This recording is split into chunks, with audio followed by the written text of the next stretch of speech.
جسے وہ ہنستی ہوئی تھامتی ہے۔ وہ دونوں ایک دوسرے کا ہاتھ پکڑے مسکراتے ہوئے چل رہے ہوتے ہیں جب وہاں پر ایک تیسرا شخص آتا ہے اور اس کے ایک بار پکارنے پر وہ لڑکی اپنا ہاتھ چھڑوا کر اس کے پاس چلی جاتی ہے۔ اسے لگا جیسے کسی نے اس کے اوپر ٹھنڈے پانی کا جگ پھینک دیا ہو اور وہ ہڑبڑا کر نیند سے جاگا تھا، اور جب اس نے اپنی آنکھوں سے بہتا پانی صاف کیا کہ سامنے کا منظر دیکھے تو کسی نے ایک اور ٹھنڈے پانی کا جگ اس کے منہ پر پھینکا۔ حدید اس افداد کے لیے بالکل بھی تیار نہیں تھا۔ حدید نے سنبھلتے ہی اپنا منہ صاف کیا اور سامنے دیکھنا چاہا۔ وہی ہوا جس کا اس کو ڈر تھا۔ ہادی فل غصے میں پانی کا جگ ہاتھ میں پکڑے اس کو گھور رہا تھا۔ حدید کو اپنی طرف بے یقینی سے دیکھتے ہوئے فوراً بولا، ارے ارے میرا بچہ تو گیلا ہو گیا، او دیکھو تو میں نے نیند سے جگا دیا اپنے معصوم سے حدید کو۔ کمینے تیری ہمت بھی کیسے ہوئی مجھے بھولنے کی۔ ہادی نے پہلے تو اس کی طرف دیکھتے ہوئے معصوم سی شکل بنا کر طنز کیا، پھر غصے سے اس کے اوپر چھپٹ پڑا۔ ہادی نے حدید کو تکیوں سے پیٹا۔ اس کے سائڈ ٹیبل پر کانچ کا ایک شو پیس پڑا تھا۔ ہادی نے وہ اسے دے مارا جو کہ حدید کے کونے پر لگا تو حدید نے ایک دم درد سے سی کی تھی۔ ہادی اس کو کونی پکڑے دیکھ اپنا غصہ بلا کر ایک دم سے اس کے پاس آیا تھا اور اس کے بازو دیکھنے لگا جہاں پر شو پیس لگا تھا۔ زیادہ تو نہیں لگی؟ ہادی نے فکر مندی سے اس کی طرف دیکھتے ہوئے پوچھا۔ حدید کو اتنی سی تکلیف سے کوئی فرق نہیں پڑتا تھا، وہ تو بس اس کا غصہ ٹھنڈا کرنا چاہتا تھا، اس لیے جان بوجھ کر ایکٹنگ کی اور ہلکی سی ہفکی سے بولا، تجھے کیا؟ ایک ہفتہ ہو گیا گھر پر بیمار پڑا ہوں اور تو ہے کہ آتے ہی مجھ پر ظلم کرنا شروع کر دیا۔ حدید کو کچھ اور سوجا ہی نہیں، اس لیے اپنی ہی بیماری کا بہانہ بنا دیا۔ بیمار ہی ہوا تھا، مرا تو نہیں تھا جو ایک فون تک نہ کر سکا۔ ہادی نے اس کے بازو کو جھٹکے سے چھوڑتے ہوئے کہا، میں فضول میں تمہیں پریشان نہیں کرنا چاہتا تھا۔ حدید نے نیچے فرش پر دیکھتے ہوئے انتہائی سنجیدگی ڈرامے سے کہا، اور اس وقت وہ اپنی جان ہادی سے بچانے کے لیے جتنے جھوٹ بول سکتا تھا بول رہا تھا۔ دراصل وہ ہادی کو اصل وجہ بتانا چاہتا تھا، لیکن یہ احمد کون ہے وہ پہلے اس کا پتہ کرنا چاہتا تھا، اس لیے فی الحال کچھ نہیں کہا۔ شکل سے تو بالکل بھی بیمار نہیں لگ رہے، اگر تو نے مجھے دھوکہ دیا نا حدید تو تجھے پتہ ہے باکسنگ ہم نے اکٹھے ہی سیکھی تھی، میں یہ تیری لمبی ناک توڑ دوں گا، تیری جان نکال دوں گا، اس لیے دوبارہ پوچھ رہا ہوں صاف صاف بتا دے۔ ہادی کو اس کی بات پر 0% بھی یقین نہیں تھا، اس لیے اسے دھمکاتے ہوئے دوبارہ پوچھنے لگا، ہاں ہے ایک وجہ، مگر میں تجھے ابھی نہیں بتاؤں گا اور نہ ہی تو مجھے فورس کرے گا، صحیح وقت آنے پر میں خود ہی بتا دوں گا۔ حدید کو پتہ تھا اس سے جھوٹ بولنا فضول ہے، اس لیے فوراً سیدھے ہوتے ہوئے اس کی طرف دیکھتے ہوئے کہا۔ ہادی نے آگے سے کچھ نہیں کہا، بس خاموشی سے حدید کے گلے لگ گیا۔ اسے پتہ تھا، اسے مان تھا کہ حدید اس سے جھوٹ نہیں بولے گا، اس لیے اس کے فوراً ہی سچ بولنے پر اسے اس پر پیار آیا۔ I miss you so much in a week، ہادی نے اس کے گلے لگے ہوئے کہا۔ Me too، حدید نے بھی اپنے بازو اس کے گرد باندھتے ہوئے کہا۔ اسی وقت کمرے کا دروازہ زور سے کھول کر ہانیہ اندر داخل ہوئی تھی۔ حدید اور ہادی کی جوڑی کو دیکھا جو ایسے مل رہے تھے جیسے کسی میلے میں کھو گئے ہوں اور آج ہی ملاقات ہوئی ہو۔ میں ماما کو کہتی تھی کہ ان کے بیچ کچھ چل رہا ہے، لیکن نہیں، وہ میری بات مانتی ہی نہیں تھی۔ شرم تو نہیں آتی آپ لوگوں کو دن دہاڑے رومانس کر رہے ہیں؟ ہانیہ نے اپنی طرف سے انہیں ڈرانا چاہا۔ ہادی حدید سے الگ ہوتے ہفکی سے اس کی طرف دیکھتے ہوئے بولا، یار اسے میرے ہاتھ سے بچا لے ورنہ اس گرے آنکھوں والی جنگلی بلی نے میرے ہاتھوں سے مرمرا جانا ہے۔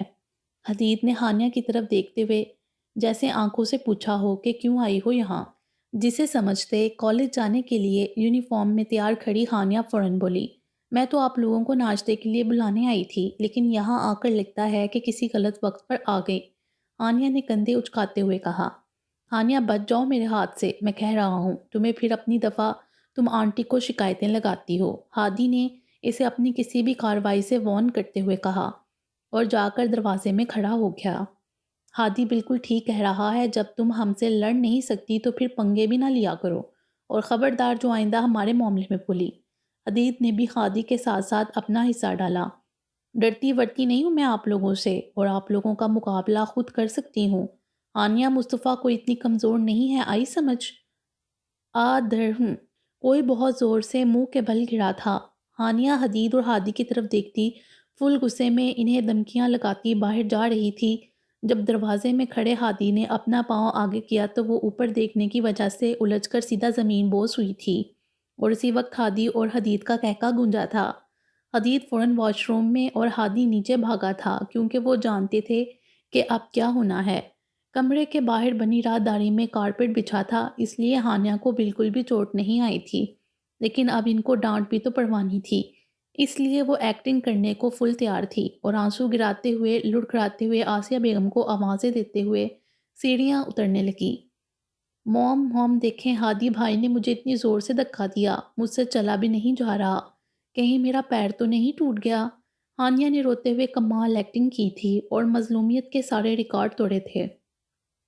ہادی جو کہ مصطفیٰ صاحب کے پاس لاؤنج میں بیٹھا ان سے باتیں کر رہا تھا، اس کی ایکٹنگ دیکھ کر اش اش کر اٹھا۔ ہانیہ کی طرف ملامتی نظروں سے دیکھتے ہوئے کانوں کو ہاتھ لگا کر بولا، توبہ توبہ انکل، بھلائی کا تو زمانہ ہی نہیں ہے۔ آنٹی آپ کو پتہ ہے جب میں نیچے آ رہا تھا نا تو یہ مجھ میں ٹکرائی تھی، اپنے کسی دوست سے فون پر باتوں میں اس قدر مگن تھی کہ اسے نظر ہی نہیں آ رہا تھا کہ سامنے سے کون آ رہا ہے۔ میں نے اسے سمجھایا بھی کہ ہانیہ بیٹا دھیان سے چلو، کہیں گر ور کر دانت نہ توڑوا لینا، مگر اس نے میری بات کو اگنور کر دیا اور دیکھیں پھر گر گئی ہو گئی دوبارہ سے۔ ہادی کون سا کسی سے کم تھا، اپنے آپ کو معصوم ثابت کرنے کے لیے ایسے ایسے جھوٹ بولتا کہ شکایت لگانے والے کو ہی جھوٹا پڑوا دیتا تھا، تو پھر اب کیسے پیچھے ہٹتا۔ اپنی بات کہہ کر سکون سے صوفے پر بیٹھ کر ایک فاتح مسکراہٹ اپنے خوبصورت چہرے پر سجا لی اور ہانیہ کو ایسے دیکھ رہا تھا جیسے کہہ رہا ہو مجھ سے پنگا لینا بچوں کا کھیل نہیں ہے۔ کوئی حال نہیں ہے ہانیہ، دھیان سے چلا کرو، پتہ نہیں آج کل کی لڑکیوں کا موبائل میں کیا رکھا ہے، موبائل ہاتھ میں آتے ہی اندھی ہو جاتی ہیں۔ ناشتہ بنوا رہی تھی میں، ڈسٹرب کر دیا مجھے۔ آسیہ بیگم اس کی میٹھی میٹھی بے عزتی کر کے کچن میں واپس چلی گئیں۔ ہانیہ دم بہت سی کھڑی پہلے انہیں دیکھ رہی تھی پھر اپنے ڈیڈ کی طرف دیکھنے لگی۔ مصطفیٰ صاحب اس کے اپنی طرف متوجہ ہوتے ساتھ ہی فوراً بولے، آؤ ادھر آؤ میرا بچہ، دکھاؤ زیادہ تو نہیں لگی۔ مصطفیٰ صاحب نے اسے اپنے پاس بلایا۔ ہانیہ ہلکی سی ہچکی کے ساتھ روتی ہوئی جا کر ان کے پاس بیٹھ گئی اور کنکھیوں سے ہادی کو دیکھنے لگی جو چڑھانے والی مسکراہٹ چہرے پر سجائے اسے ہی دیکھ رہا تھا۔ ہانیہ کو اور رونا آیا، یعنی کہ وہ اس بار بھی اس سے ہار گئی تھی، بیچاری چھوٹی بھی تو تھی نا۔ زارا رات روتے روتے کارپٹ پر ہی سو گئی تھی۔ اب جب اس کی آنکھ کھلی تو دن کے 12 بج رہے تھے۔ زارا کو بہت ویکنس فیل ہو رہی تھی۔ رات اس نے کچھ کھایا جو نہیں تھا۔ زارا فریش ہو کر واش روم سے نکلی، اپنے بال برش کر کے ہائی پونی بنائی اور عائشہ کے کمرے کی طرف چل پڑی۔ دروازے پر ہلکی سی دستک دیکھ کر اندر داخل ہوئی اور اندر کا منظر دیکھا۔ بیڈ پر بے شمار نئے قیمتی جوڑوں کا ڈھیر لگا ہوا تھا۔ عائشہ بیڈ پر بیٹھی تھی جبکہ ملازمہ اس کی ہدایت پر الماری سے کپڑے نکال نکال کر اسے دکھا رہی تھی۔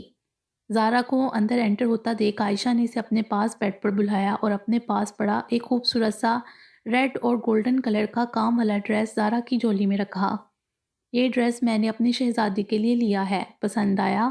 عائشہ نے مسکراتے ہوئے زارا کی پونی سے نکلتے بالوں کو پیچھے کرتے ہوئے کہا، واو اٹس ٹو مچ پریٹی۔ زارا کو وہ ڈریس بہت پسند آیا تھا۔ زارا نے چمکتی ہوئی آنکھوں کے ساتھ کہا، بس تم کل احسن کی سالگرہ پر یہی پہن رہی ہو، میری شہزادی سب سے پیاری لگے گی۔ سوری خالہ جانی، ایکچولی میں نے اور ماہم ہم دونوں نے کل سیم ڈریسنگ کرنی ہے، اس نے میرے لیے بھی ڈریس لے لیا ہے تو میں یہ پھر کبھی پہن لوں گی۔ زارا نے تھوڑا شرمندہ ہوتے ہوئے کہا، اٹس اوکے میری جان، جب مرضی پہنو، مجھے کوئی اعتراض نہیں، یہ تمہارا ہے۔ عائشہ نے اسے اپنے ساتھ لگاتے ہوئے کہا۔ دراصل عائشہ زارا کی آنکھوں سے باخوبی یہ جان چکی تھی کہ وہ پھر رات بھر روتی رہی ہے۔ اس کی آنکھوں کا حال دیکھ کر عائشہ کے دل کو کچھ ہوا تھا۔ وہ مزید اب اس ٹاپک پر بات نہیں کرنا چاہتی تھیں، اس لیے معمول کے مطابق ہی بات چیت کی۔ تھینک یو سو مچ خالہ جانی۔ زارا نے بھی اپنے بازو ان کے گرد بازو حائل کیے۔ عائشہ نے ملازمہ کو اشارے کے ساتھ جانے کا کہا اور زارا کی طرف متوجہ ہوئی۔ ویسے زارا، ماہم بہت اچھی بچی ہے، ہمارے ارسلان کے لیے پرفیکٹ میچ ہے۔ ارسلان کو تو ماہم کی بہت قدر کرنی چاہیے، عائشہ نے زہرا کی طرف دیکھتے ہوئے کہا۔ جی میری کزن ہے ہی بیسٹ، اور آپ ارسل کو تو رہنے ہی دیں، آپ کو پتہ ہے فضول میں ہی بیچاری کو ڈانٹ دیتا ہے۔ چھوٹی چھوٹی باتوں پر غصہ کرتا ہے۔ حالانکہ ماہم نے کبھی ارسلان کو پلٹ کر جواب نہیں دیا اور نہ ہی کبھی بھائی سے بدتمیزی کی۔ زارا نے شکایت لگانے والے انداز میں عائشہ کو بتایا، بہت بری بات ہے، میں ارسلان کو سمجھاؤں گی۔ میرے ارسل کا دل بہت شفاف ہے، بس وہ کسی کو اتنی جلدی اپنے دل میں جگہ نہیں دیتا۔ مجھے پورا یقین ہے کہ ماہم اس کے دل میں اپنی جگہ بنا لے گی اور وقت کے ساتھ ساتھ سب صحیح ہو جائے گا۔ عائشہ نے زارا کے بال سنوارتے ہوئے کہا۔ انشاءاللہ، زارا نے کچھ سوچتے ہوئے کہا۔ چلو اٹھو زارا، جلدی سے جا کر ناشتہ کر کے آؤ، پھر ہمیں کل کی پارٹی کی پلاننگ بھی کرنی ہے، عائشہ نے اسے پچکارتے ہوئے کہا۔ عائشہ اسے بالکل بچوں کی طرح ٹریٹ کرتی تھی۔ دل نہیں کر رہا خالہ جانی، زارا نے منہ بناتے ہوئے کہا۔ بالکل بھی نہیں، میں کچھ نہیں سن رہی، جلدی سے جاؤ اور ناشتہ کر کے آؤ۔ ہری اپ، عائشہ نے اسے اپنے سے علیحدہ کرتے ہوئے کہا۔ اوکے اوکے، جا رہی ہوں، زارا منہ بناتے ہوئے کمرے سے باہر چلی گئی۔ کھانے کے معاملے میں ایسی ہی تھی، کبھی دل سے کھانا نہیں کھاتی تھی، اسے ہمیشہ فورس کر کے کھلانا پڑتا۔ ماہم اپنے کمرے میں پڑھ رہی تھی اور کافی غصے میں تھی۔ صبح سے اسے ایک ان نون نمبر تنگ کر رہا تھا۔ ماہم 2 نمبر بلاک کر چکی تھی، لیکن مقابل کوئی بہت ڈیٹ واقعہ ہوا تھا۔ بار بار سم چینج کر کے کال کرتا، لیکن اس کی آواز پہچان کر ماہم کال کاٹ دیتی۔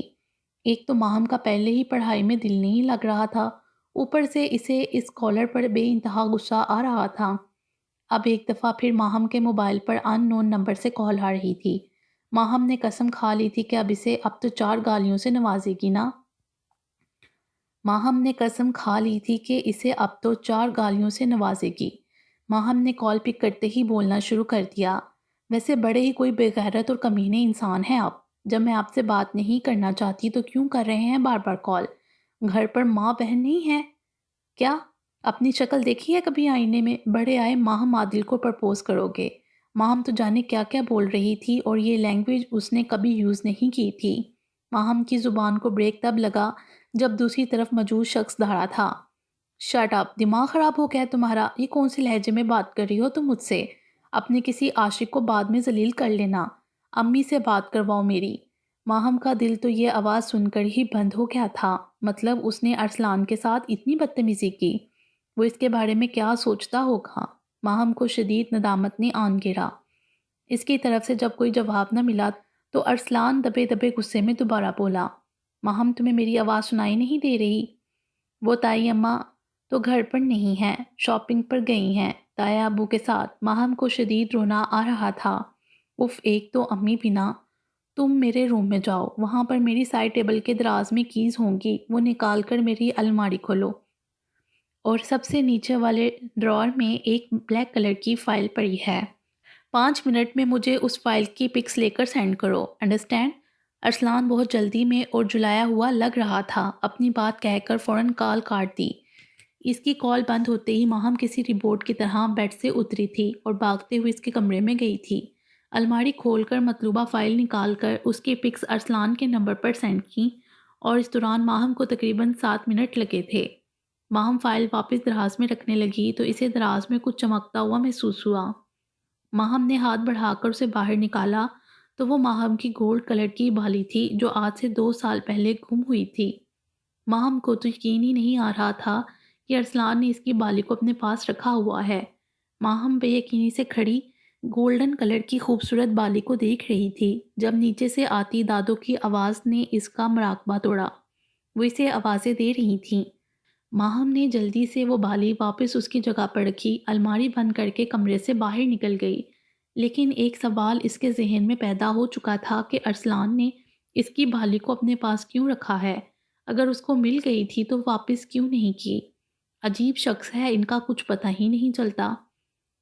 دراصل ارسلان اپنی ایک میٹنگ میں بزی تھا اور اس میٹنگ میں اس نے اپنی فائل سے سارا ڈیٹا پریزنٹ کرنا تھا جو وہ گھر بھول آیا تھا۔ اس نے اپنی امی کو لاتعداد کالز کی تھیں لیکن وہ کال پک نہیں کر رہی تھیں، اس لیے اس نے ماہم کو کال کی تھی۔ لیکن ماہم کی بات سن کر ارسلان کے دل کو کچھ ہوا تھا۔ ارسلان اسے پوچھنا چاہتا تھا کہ وہ کس سے اور کیوں بات کر رہی ہے، لیکن اس کی میٹنگ سٹارٹ تھی اور وہ اپنی میٹنگ چھوڑ کر کال کرنے آیا تھا۔ ارسلان نے ماہم کو لینڈ لائن نمبر سے کال کی تھی۔ اب وہ میٹنگ سے فارغ ہوا تھا جو کہ کافی کامیاب رہی تھی۔ لیکن ایک سوال مسلسل اس کے ذہن میں گردش کر رہا تھا کہ کیا ماہم کسی اور کو پسند کرتی ہے، اس سے فون پر بات کرتی ہیں؟ وہ پچھلے آدھے گھنٹے سے اپنی چیئر پر سر ٹکائے آنکھیں مندے بار بار یہی سوچے جا رہا تھا، اور اب اس کے سر میں شدید درد ہونے لگ گیا تھا۔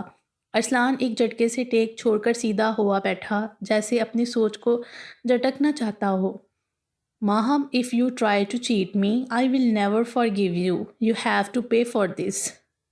When I sincere with you, when you also must to be sincere with me. Arsalan نے سامنے میز پر پڑے اپنے موبائل کو دیکھتے ہوئے کہا۔ اسے خود نہیں پتا تھا کہ اسے اتنا غصہ کیوں آ رہا ہے، وہ تو صرف ماہم کو اپنی منگیتر ہی سمجھتا تھا نا، تو اب یہ اتنا جذباتی پن کیوں؟ کیونکہ وہ اس کی کزن بھی ہے، محبت تو وہ نہیں کرتا تھا نا، لیکن یہ منگنی اس کی مجبوری بھی نہیں ہے۔ پھر کیوں برا لگتا ہے کسی اور کا ماہم سے بات کرنا؟ کیونکہ وہ ہمارے گھر کی عزت ہے۔ اس نے لفظ ہمارے گھر استعمال کیا تھا، میری نہیں۔ بے خودی میں بھی اس کا دماغ سوچ سمجھ کر الفاظ استعمال کرتا تھا۔ اسٹرینج، اس کے اندر دل اور دماغ کی ایک سرد جنگ چل رہی تھی، اور وہ آج بھی کچھ سمجھنے سے قاصر تھا۔ اگلے دن صبح صبح ہی عائشہ کے گھر میں رونق لگی ہوئی تھی۔ آج احسن کی سالگرہ تھی۔ فیصل صبح 6 بجے ہی دبئی سے واپس آئے تھے۔ احسن اپنے ڈیڈ سے مل کر بہت خوش تھا۔ عائشہ بھی تیار ہو کر صبح سے لاؤنج میں ہی موجود تھیں۔ حیدر صاحب، نورین بیگم اور ماہم صبح 9 بجے ان کی طرف پہنچے تھے، اور زہرا کو خوش دیکھ کر عائشہ کے بے حد تشکر تھے۔ زہرا بھی صبح 7 بجے ہی اٹھ گئی تھی، اسے ماہم کا بے صبری سے انتظار تھا۔ عائشہ کو ماہم بہت پسند تھی، اور اس نے خاص طور سے اپنی آپا کو تلقین کی تھی کہ ماہم کو ساتھ لائیں، اور اب ماہم کے آنے پر وہ ماہم سے مل کر بہت خوش تھیں۔ زہرا اپنی امی ابو سے بہت خوش دلی سے ملی، 1 گھنٹہ اپنے ابو کے کاندھے پر سر رکھ کر ان سے باتیں کرتی رہی، پھر ماہم کو اپنے ساتھ لے کر اپنے کمرے میں چلی گئی۔ نیچے لاؤنج میں سب بڑے بیٹھے آج کی پارٹی کی پلاننگ کر رہے تھے جب مصطفیٰ صاحب اور آسیہ بیگم ان کے گھر آئے۔ دراصل وہ پوچھنے آئے تھے کہ آج کی پارٹی میں اگر کسی قسم کی مدد کی ضرورت ہو ان کے لائق۔ احسن کو وش کیا اور صوفے پر فیصل کے پاس ہی بیٹھ گئے۔ فیصل نے انہیں حیدر صاحب سے ملوایا اور عائشہ نے آسیہ بیگم کو نورین اپنی بہن سے۔ حیدر صاحب، مصطفیٰ صاحب اور فیصل اپنے اپنے کاروبار کے موضوع پر بات کر رہے تھے، تو دوسری طرف خواتین اپنی گفتگو میں مصروف تھیں۔ آسیہ بیگم کو زہرا بہت پسند تھی، اور اب زہرا کی فیملی سے مل کر وہ اپنی خواہش کو زبان پر لے ہی آئیں۔ آپ لوگوں نے زہرا کی کہیں منگنی وغیرہ کی، یا ابھی اس کے لیے رشتہ دیکھ رہے ہیں؟ آسیہ بیگم نے مسکراتے ہوئے نورین بیگم سے پوچھا۔ یہ بات سن کر نورین بیگم کے چہرے سے یکدم مسکراہٹ غائب ہوئی تھی، اور وہ عائشہ کی طرف دیکھنے لگیں۔ عائشہ ہلکا سا گلا کھنکار کر آسیہ بیگم کی طرف متوجہ ہوئیں۔ وہ ایکچولی ہماری زہرا کی منگنی بچپن میں ہی اس کے پھپھو کے بیٹے سے ہوئی تھی، اور شادی بھی ہونے والی تھی کہ کسی بنا پر ٹوٹ گئی۔ عائشہ نے یہ بات کرنے کے لیے بہت ناپے تلے الفاظ استعمال کیے۔ آسیہ بیگم کو منگنی کا سن کر بہت دکھ ہوا تھا، انہیں لگا تھا کہ انہوں نے یہ رشتہ کھو دیا ہے، لیکن اگلی بات سن کر انہیں بڑا سکون ملا تھا، یعنی کہ وہ اپنی خواہش پوری کر سکتی تھیں۔ اگر آپ لوگ مناسب سمجھیں تو کیا میں وجہ جان سکتی ہوں؟ آسیہ بیگم نے بڑے محتاط سے انداز میں پوچھا۔ دراصل زہرا کا کزن احمد تعلیم پوری کرنے کی غرض سے امریکہ گیا تھا۔ اسے وہاں پر کوئی اور لڑکی پسند آ گئی، لیکن زہرا کی پھپھو نے پھر بھی ان سے زبردستی شادی کرنی چاہی، جس سے احمد مہندی کی رات ہی انکار کر کے امریکہ واپس چلا گیا۔ نورین بیگم نے اپنی بات پوری کر کے اپنی آنکھ میں آئی نمی کو غیر محسوس انداز میں صاف کیا۔ کوئی بات نہیں بہن، جو ہوتا ہے اس میں اللہ کی کوئی نہ کوئی مصلحت ہی ہوتی ہے، آپ فکر نہ کریں، اللہ نے زہرا کے لیے بہت بہتر سوچا ہوگا۔ آسیہ بیگم نے ان کے ہاتھ پر اپنا ہاتھ رکھتے ہوئے انہیں تسلی دی، اور خود انہوں نے اپنے دل میں زہرا کو اپنی بہو بنانے کی ٹھان لی۔ جی بالکل، ہم تو بالکل بھی مایوس نہیں ہوئے، لیکن ان سب میں ہماری زہرا بہت ڈسٹرب ہوئی ہے۔ عائشہ نے آسیہ بیگم کی بات کا جواب دیا۔ اللہ پاک زہرا کو صبر دے، انشاءاللہ سب بہتر ہوگا، آسیہ بیگم نے عائشہ کی طرف دیکھتے ہوئے تسلی امیز انداز میں کہا۔ عائشہ، ناشتہ بھی کرواؤ گی یا آج صرف باتوں سے ہی ہمارا پیٹ بھرو گی؟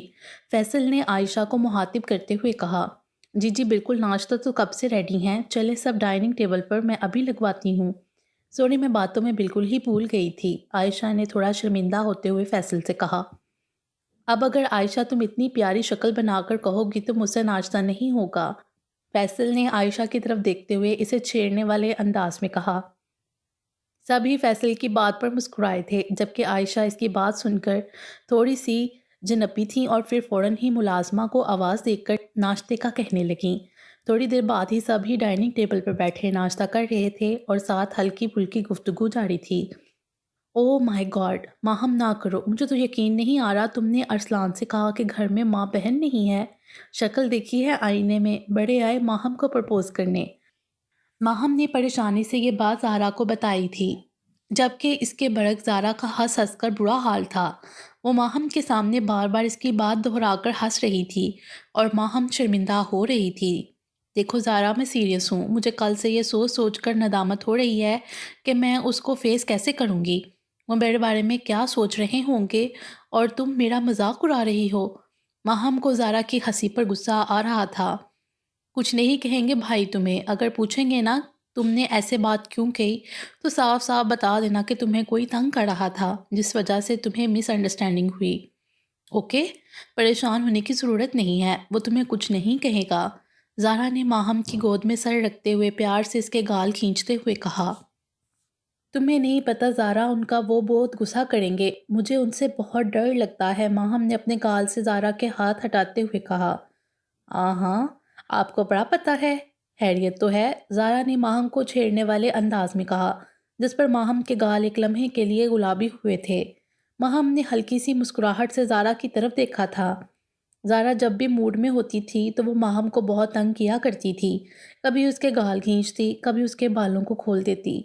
اگر بال کھلے ہوئے ہوں تو ان کی لٹوں کو اپنی انگلی میں گھماتی اور اس کی گود میں تب تک سر رکھ کے لیٹی رہتی جب تک وہ تھک نہ جاتی۔ وہ ارسلان کے ساتھ ساتھ ماہم کی بھی لاڈلی تھی۔ یار ماہم، مجھے ڈریس تو دکھاؤ جو تم لے کر آئی ہو شام کی پارٹی کے لیے، باتوں میں لگا دیتی ہو تم۔ چلو اٹھو، ڈریس دکھاؤ۔ زہرا ماہم کی گود سے اٹھتے ہوئے اپنے بالوں کو جوڑے کی شکل میں لپیٹنے لگی جو کہ کھلے ہوئے تھے، اور ساتھ ہی اپنی الماری کھول کر کھڑی ہو گئی۔ اچھا بیگ تو نیچے ہی پڑے ہیں، میں احسن سے کہہ کر منگواتی ہوں، ماہم کہتے ہوئے کمرے سے باہر چلی گئی اور زہرا سر کھجاتے ہوئے الماری میں لگے اپنے کپڑوں کے ڈھیر کو دیکھنے لگی۔ احسن کی سالگرہ کا سارا انتظام گھر میں بنے لان میں کیا گیا تھا جسے خوبصورتی سے سجایا گیا تھا۔ پوری روشنیوں میں نہایا ہوا یہ لان انتہائی خوبصورت لگ رہا تھا۔ فیصل نے اپنے بیٹے احسن کی سالگرہ میں ہمیشہ کی طرح آج بھی کوئی کسر نہیں چھوڑی تھی۔ سب مہمان آ چکے تھے۔ ابراہیم صاحب، ہادی کے ڈیڈ، فیصل کے بہت اچھے دوست تھے اور ان کے فیملی ریلیشنز بھی تھے، اس لیے ہادی کی پوری فیملی انوائٹڈ تھی۔ ہادی احسن کو جانتا تھا اور وہ اس کا کافی اچھا دوست تھا۔ اکثر آؤٹنگ پر احسن بھی ہادی اور حدید کے ساتھ جایا کرتا تھا۔ احسن ہادی اور حدید کی دوستی سے بہت امپریس تھا اور انہیں اپنے بڑے بھائیوں کی طرح ہی سمجھتا تھا۔ سب مہمان آ چکے تھے۔ فیصل عائشہ کا ہاتھ پکڑ کر اسے سیڑھیوں سے نیچے لا رہا تھا۔ عائشہ نے ایک ہاتھ سے بیساکھی کا سہارا لیا ہوا تھا جبکہ اس کا دوسرا ہاتھ فیصل نے پکڑا ہوا تھا اور اسے سہارا دیتے ہوئے نیچے لا رہا تھا۔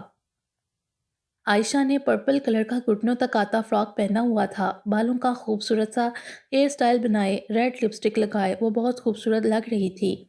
فیصل نے فل بلیک ڈنر سوٹ پہنا ہوا تھا۔ فیصل کا رنگ تھوڑا سانولا تھا لیکن وہ ایک پرکشش شخصیت کا مالک تھا اور وہ دونوں اس وقت ایک پرفیکٹ کپل لگ رہے تھے۔ زہرا اور ماہم نیچے لاؤنج میں بیٹھی برتھ ڈے بوائے یعنی کہ احسن کے ساتھ پک بنا رہی تھیں۔ احسن نے بھی اپنے ڈیڈ کی طرح فل بلیک ڈنر سوٹ پہنا ہوا تھا اور وہ بہت ہینڈسم لگ رہا تھا۔ ماشاءاللہ خالہ جانی، آج تو احسن کی برتھ ڈے کم اور آپ لوگوں کی ویڈنگ اینیورسری زیادہ لگ رہی ہے، زہرا نے سیڑھیاں اترتی عائشہ کو چھیڑنے والے انداز میں کہا۔ نظر نہ لگا دینا میری بیوی کو، پہلے ہی میری بیوی کو کسی کی نظر لگی ہوئی ہے۔ ویئر از میڈ، فیصل نے زہرا کو ہلکا سا ڈانٹنے والے انداز میں کہا اور میڈ کا پوچھنے کے ساتھ ساتھ اسے آواز دینے لگا۔ اوف خالو جان، میں نے ماشاءاللہ بولا ہے، اور رہی بات عائشہ خالہ کو نظر لگنے کی تو پکا آپ کی ہی لگی ہوگی کیونکہ آپ ہی خالہ کو گھور گھور کر دیکھتے ہیں۔ زہرا آج بہت خوش تھی اور فیصل نے اس کی اس بات پر اسے غور سے دیکھا۔ وہ آج پرانی بحث کرنے والی زہرا لگ رہی تھی۔ بھلا کبھی شوہر کی نظر بھی لگتی ہے بیوی کو؟ فیصل نے بھی زارا کو فوراً جواب دیا۔ فیصل نے عائشہ کو لاؤنج میں موجود صوفے پر بٹھایا۔ اتنے میں ملازمہ بھی آ گئی۔ فیصل نے جیب سے 1000 کا نوٹ نکال کر عائشہ کے سر سے وار کر ملازمہ کو دیا، جس پر عائشہ تھوڑی جنپی تھی۔ فیصل آپ بھی نا کیا کرتے ہیں؟ عائشہ نے تھوڑی حفکی سے کہا۔ بھائی میں نہیں چاہتا کہ میری بیوی کو اب کسی اور کی نظر لگے، اس لیے میں نظر اتار رہا ہوں۔ فیصل نے مسکراتے ہوئے عائشہ کی بات کا جواب دیا۔ ڈیڈ میری بھی تو نظر اتارے نا۔ I am also looking beautiful plus handsome, Ahsan نے تھوڑا خفا ہوتے ہوئے کہا۔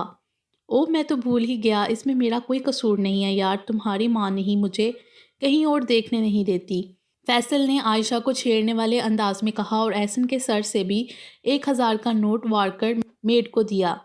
عائشہ نے ماہم اور زارا کو دیکھا جو بالکل جڑواں بہنیں لگ رہی تھیں، جنہوں نے گولڈ کلر کے ٹراؤزر جس کے پونچے کے اوپر موٹے موٹے پستہ کلر کے بٹنز لگے ہوئے تھے، گھٹنوں تک آتی پستہ رنگ کی فراک جس کے اوپر گولڈ کا کام کیا ہوا تھا، سوٹ کے ساتھ کا پستہ نیٹ کا دوپٹہ بازو پر سٹائل بنا کر لیے، سر پر خوبصورت گولڈن کلر کا حجاب لیے، آنکھوں کے اوپر دونوں نے لائنر اور مسکارا یوز کیا تھا جس سے زارا کی آنکھیں اور موٹی اور ماہم کی آنکھیں مزید لمبی لگ رہی تھیں۔ لپسٹک کی جگہ دونوں نے ہی پنک کلر کا لپ گلاس لگایا ہوا تھا۔ اپنے ڈریس کے ساتھ میچنگ گولڈ ہائی ہیلز پہنے وہ دونوں آج پہچانی نہیں جا رہی تھیں۔ زارا سر پر حجاب نہیں لیتی تھی جبکہ ماہم باقاعدگی سے حجاب لیتی تھی۔ ماہم نے آج زبردستی زارا کو بھی اپنے ساتھ حجاب کروایا تھا جس میں زارا بے انتہا خوبصورت لگ رہی تھی اور ان دونوں کی ہائٹ اچھی خاصی تھی، مگر پھر بھی انہوں نے ہر فنکشن میں ہائی ہیل ضرور پہنی ہوتی تھی بقول ارسلان کے۔ انہیں کھمبا بننے کا شوق تھا۔ ماشاءاللہ تم دونوں تو آج بالکل شہزادیاں لگ رہی ہو، اور زارا تم پر حجاب بہت سوٹ کر رہا ہے، اللہ نظر بد سے بچائے میری شہزادیوں کو۔ عائشہ نے خوش دلی سے زارا اور ماہم کی تعریف کی تھی، جس پر فیصل فوراً زارا کو چھیڑنے والے انداز میں بولا۔ بیگم آپ پہلے تو جھوٹ نہیں بولتی تھیں، اب کیا ہو گیا ہے؟ ماہم کی تعریف تو سمجھ میں آتی ہیں کہ ماہم آج واقعی ہی بہت خوبصورت لگ رہی ہے، مگر زارا، اللہ جھوٹ نہ بلوائے، اب میں کیا کہوں؟ خالہ جانی دیکھ لیں آپ، زارا نے فوراً عائشہ کو مخاطب کرتے ہوئے انہیں باز رہنے کا کہا، جبکہ ماہم اور احسن مسلسل ہنس رہے تھے۔ عائشہ باہر سب مہمان آ چکے ہیں اور تم لوگ ادھر بیٹھے گپے لگا رہے ہو، چلو لڑکیوں تم لوگ بھی باہر، احسن تمہارے بھی سب دوست آ گئے ہیں، چلو باہر شاباش۔ نورین بیگم جو کب سے باہر مہمانوں کے پاس تھیں انہیں ہلکا سا ڈانٹنے والے انداز میں باہر آنے کا کہنے لگیں۔ ان کی بات سنتے ہی فوراً سب لوگ باہر کی طرف نکل پڑے جہاں پر سب مہمان انہی کا ہی انتظار کر رہے تھے۔ ہادی اور حدید دونوں ہی ایک صحت مند سے بچے کے ساتھ سیلفیز بنانے میں بزی تھے۔ انہیں بچے بہت پسند تھے۔ ابھی 1 سال کا خوبصورت سا موٹی موٹی گالوں والا ارحم جو کہ پارٹی میں کسی گیسٹ کا بچہ تھا، اور ہادی تو اسے اپنی گود سے اتار ہی نہیں رہا تھا، جس پر حدید اسے بار بار چھیڑ رہا تھا، تھوڑی دیر مجھے بھی پکڑا دے ورنہ سب اسے تیرا ہی بچہ سمجھیں گے اور کل کو تجھے کوئی رشتہ بھی نہیں دیکھا۔ تو مجھ سے جیلس ہی ہوتا ہے کیونکہ بچے میرے ساتھ بہت جلدی ایڈجسٹ ہو جاتے ہیں اور تیرے پاس آتے ہی رونے لگتے ہیں، اب اس میں میرا کیا قصور؟ وہ دونوں پوری پارٹی سے بے نیاز ایک سائڈ والے ٹیبل پر بیٹھے اس بچے سے کھیل رہے تھے جیسے وہ واقعی ان کا ہو۔ ماہم اور زارا خوب انجوائے کر رہی تھیں۔ احسن انہیں اپنے کلاس فیلو سے ملوا رہا تھا۔ زارا کے سیل پر ارسلان کی کال آ رہی تھی جسے سننے کے لیے زارا اندر چلی گئی کیونکہ باہر بہت شور تھا۔ احسن اپنے دوستوں کے ساتھ باتیں کرنے میں مگن تھا جب خانیہ وہاں پر آئی۔ Once again happy birth day my dear friend, may Allah you always stay with me. رات 12 بجے سے لے کر اب تک خانیہ اسے 100 دفعہ برتھ ڈے وش کر چکی تھی، کبھی کال پر تو کبھی میسیجز پر۔ تھینک یو خانیہ، اور کتنا وش کرو گی، مجھ سے زیادہ تو تمہاری برتھ ڈے لگ رہی ہے، احسن نے اس کے ہاتھ سے خوبصورت گلابوں کا گلدستہ لیتے ہوئے کہا جو اس نے وش کرنے کے ساتھ آگے بڑھایا ہوا تھا۔ میرے دل سے پوچھو کہ وہ آج تمہارے برتھ ڈے پر کتنا خوش ہے، اور میرا دل چاہتا ہے کہ میں تمہیں اس دنیا کا سب سے قیمتی تحفہ دوں، ہانیہ نے جذبات سے بھرپور آواز میں کہا۔ نوازش آپ کی کہ ہانیہ مصطفیٰ نے احسن فیصل کو اس قابل سمجھا۔ احسن نے دلفریب مسکراہٹ چہرے پر لاتے ہوئے کہا۔ احسن، اچھا احسن یہ بتاؤ میں کیسی لگ رہی ہوں؟ ہانیہ نے پرجوش ہو کر پوچھا۔ اس کے پوچھنے پر احسن نے فل بلیک ڈریس میں ملبوس ہانیہ کو دیکھا جس نے بلیک کلر کی ٹیل فراک پہنی ہوئی تھی جس پر نفیس سا گولڈن کام کیا ہوا تھا، بلیک ٹراؤزر جو کہ ٹہنوں سے اوپر تھا، سفید پیر بلیک ہیلز میں مقید کیے، آنکھوں پر لائنر لگائے جس سے گرے آنکھیں اور دلکش لگ رہی تھیں، لائٹ ریڈ لپسٹک لگائے، بالوں کا خوبصورت ہیئر سٹائل بنائے، ہانیہ آج نظر لگ جانے کی حد تک پیاری لگ رہی تھی، لیکن مقابل بالکل جذبات سے عاری تھا۔ ایک لاپرواہ نظر اس پر ڈال کر کہا، پیاری لگ رہی ہو۔ احسن کو نہیں پتا تھا کہ لڑکیوں کی اتنی مختصر تعریف نہیں کرتے، بھائی وہ غصہ کر جاتی ہیں، ناراض ہو جاتی ہیں، انہیں تو ایسی تعریف سننا پسند ہوتا ہے جیسے ناولز میں ہیرو اپنی ہیروئن کی کرتے ہیں، لیکن بیچارہ نا واقف تھا ان سب سے۔ کیا مطلب پیاری لگ رہی ہوں؟ تمہیں پتہ ہے میں آج تمہاری برتھ ڈے پر پارلر سے تیار ہو کر آئی ہوں اور تم کہہ رہے ہو کہ میں صرف پیاری لگ رہی ہوں۔ ہانیہ تو اس کی اس لاپرواہ عادت سے تنگ ہی آ گئی تھی، اور اب اس کے اتنے سے لفظ نے اسے خوب غصہ دلوایا تھا اور اس کا چہرہ غصے سے سرخ ہوا تھا۔ اور کیسے کروں میں تمہاری تعریف؟ مجھے تو ایسے ہی کرنی آتی ہے۔ اور تم پارلر سے کیوں تیار ہو کر آئی ہو؟ کوئی امپروومنٹ نہیں لگ رہی، فضول میں پیسے ضائع کیے تم نے۔ احسن کو اس کی پارلر والی بات سن کر بہت ہنسی آئی تھی، اس لیے اسے اور چھیڑتے ہوئے کہا، احسن بچ جاؤ میرے ہاتھ سے، کسی دن میں تنگ آ کر تمہارا ہی گلا دبا دوں گی۔ ہانیہ اپنی بات کہتے ہوئے وہاں سے پیر پٹک کر چلی گئی، جبکہ احسن اس کے غصے سے ہوتی لال رنگت دیکھ کر بہت محظوظ ہوا تھا، پھر اس کے پیچھے لپکا تھا اور اسے سوری کہہ رہا تھا، لیکن مقابل بھی ہانیہ مصطفیٰ تھی، انتہائی ضدی اور اڑیل۔ باقی انشاءاللہ اگلی ویڈیو میں۔ امید ہے آپ کو یہ ویڈیو پسند آئی ہوگی۔ ہمارے چینل کو سبسکرائب کریں اور بیل آئیکن کو پریس کر دیں ہمارے چینل کی لیٹسٹ اپڈیٹس حاصل کرنے